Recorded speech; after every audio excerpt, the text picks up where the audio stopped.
Di mo naman alam ang pinagdaraanan ng iyong katabi.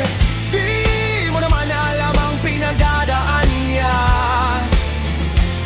kaya iwasan mo namang husgahan. At teka muna, teka lang sandali. Teka muna, wag ka namang magmadali. Di naman lahat ng bagay at pangyayari ay kailangan ng iyong opinyon at masasabi. Teka muna bago buksan ng bibig at tumahimik muna maupo. Makinig, di naman lahat ng pumapasok sa isipan ay ang pinakamataas na katotohanan. Di naman kailangan ng buong mundong malaman ang iyong kaalaman sa mundong nilalakaran. At hindi naman kailangan na lahat ay makikinig sa sasabihin. Ang iyong dapat malaman ay higit pahalagahan ang pinagdadaanan ng makasalanan mong kapwa katulad mo.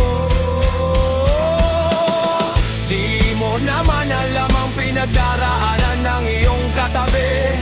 Di mo naman alam ang pinagdaraanan ng iyong katabi.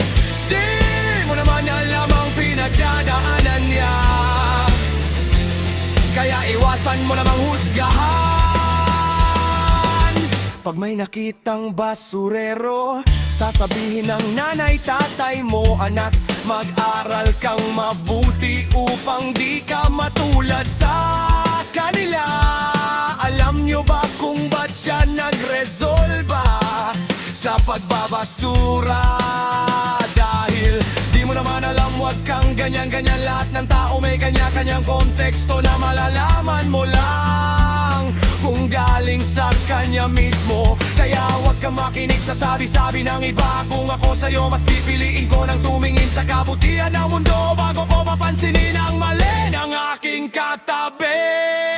Di mo naman alam ang pinagdadaanan ng iyong katabi. Di mo naman alam ang pinagdaraanan ng iyong katabi. Di mo naman alam ang pinagdadaanan niya, kaya iwasan mo namang husgahan. Bago naman ako matapos dito sa aking sinusulat, ang aking tanging hiling na lahat tayo ay mamulat, na sa susunod na may makitang di minimiti.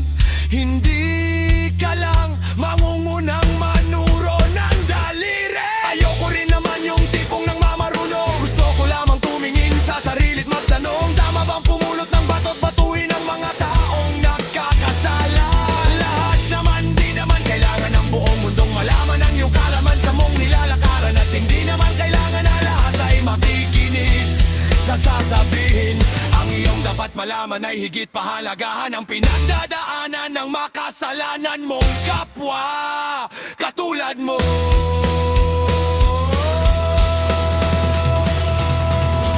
Di mo naman alam ang pinagdadaanan